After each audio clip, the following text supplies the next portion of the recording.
Hello everyone, welcome to my YouTube channel target MPTech. जैसे कि हम एक सीरीज कंटिन्यू करते आ रहे हैं जो कि सब्जेक्ट सोशल साइंस है। चैप्टर 6 देखेंगे हम। इसमें टॉपिक होगा approaches and teaching of social science, curriculum and text book of social science, project work and evaluation.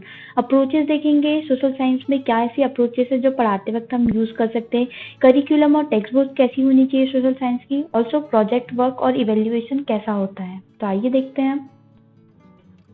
Innovative methods of teaching and learning. अब हम देखेंगे कुछ ऐसे इनोवेटिव मेथड जिसके थ्रू हम टीचिंग और लर्निंग सोशल साइंस की इफेक्टिव बना सकते हैं, ऑल्सो न्यू वे में बच्चों को चीजें समझा सकते हैं। There are many useful teaching methods to support effective teaching and learning social science to keep children motivated and fully occupied, but there is no single method of teaching which fits all the learning situations. Therefore, to make the learning of social science more enjoyable and effective, there is a need for innovations in teaching methods. Some of the methods which I have been using in my school to capture the attention of children are given below.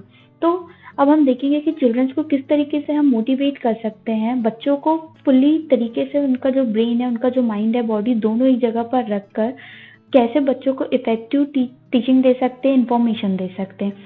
और ऐसी कोई भी single method नहीं है जिसको हम बोल सकते हैं कि टीचिंग के लिए सबसे यूजफुल है, क्योंकि अगर आप अलग अलग टाइप की टीचिंग प्रोसेस को मिलकर अगर सब्जेक्ट को पढ़ाएंगे तो उससे क्या होगा, इंजॉयबल और इफेक्टिव मेथड बनेगी।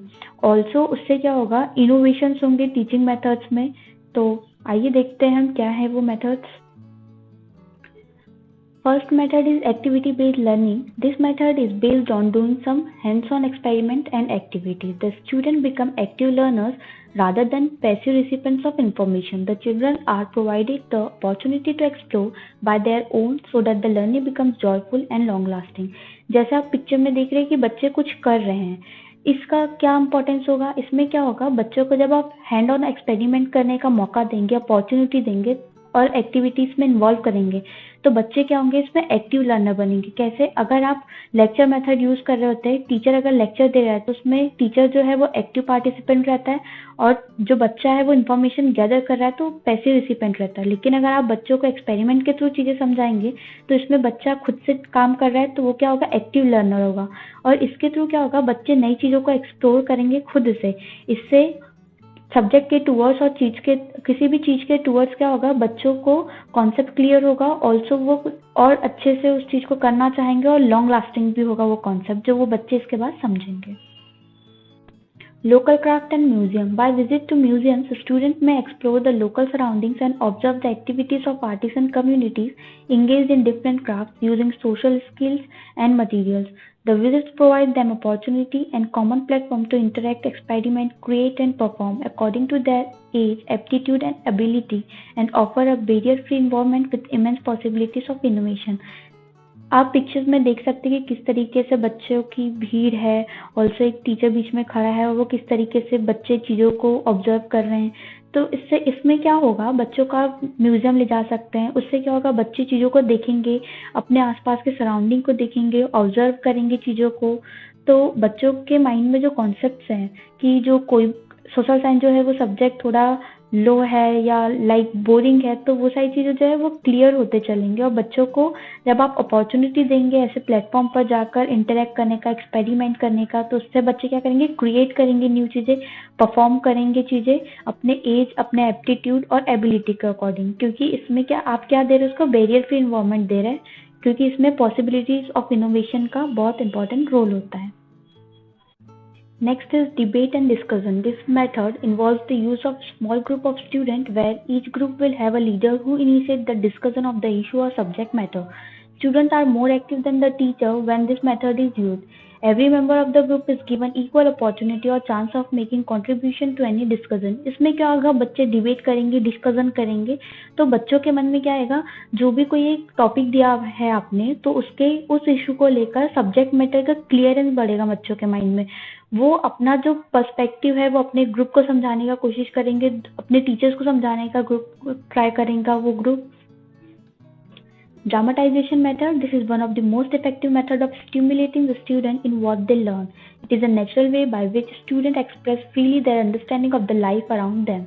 The method allows for a great deal of involvement and participation by the student physically, emotionally, and mentally. The students who are less active in academic work can also be engaged in this activity. This will provide them the opportunity to create a sense of belonging.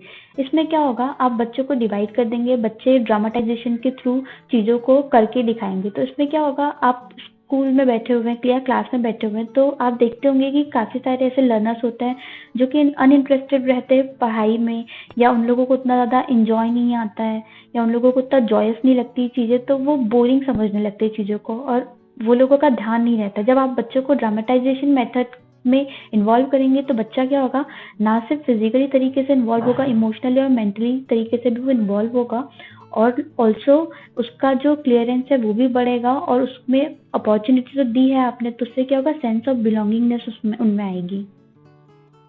Computer-aided learning (CAL). In this method, specially designed software applications are used to learn a subject.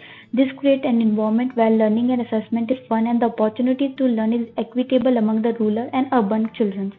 The main objective of this program is to attract the children, retain them in the schools, and to improve the quality of the education through animated multimedia-based educational content.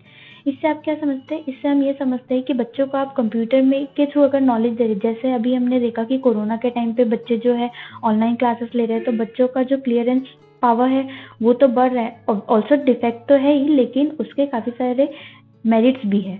तो अगर आप बच्चों को software के through चीज़ों को पढ़ाने की कोशिश करेंगे तो बच्चे चीज़ों को एडवांस तरीके से समझ पाएंगे। Next is Social Science Lab. Well-occupied Social Science Lab not only helps in creating and maintaining a much-needed congenial atmosphere for effective learning, it provides a workroom for the student teachers because activity and the practical solution of problem characterize every unit or topic. The permanent display of important maps and globes, pictures and charts, and constant reference to them by teaching is sure to make the teaching of social studies effective, lively, and interesting.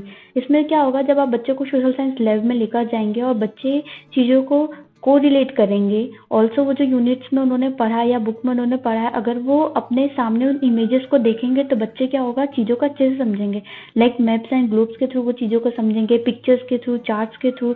तो ये जो है ये भी एक अच्छी method है जिसके थ्रू आप सोशल साइंस पढ़ा सकते हैं, क्योंकि इसके थ्रू क्या होगा, इंटरेस्ट बनेगा बच्चों का। Summary and conclusion. There are many teaching methods and resources available to teach social science subjects. There is the need to select appropriate method to achieve the desired objectives. The resources can be determined by what is available and relevant to the student's age, ability, and interest. I have discussed a few out of other methods available for use in the teaching of social sciences. The methods discussed are not exhaustive. It is also obvious that no single method of learning can adequately fit all learning situations. However, it should be noted that there is no best method of teaching social science, but combination of the other methods would definitely help in achieving the desired instructional objectivities.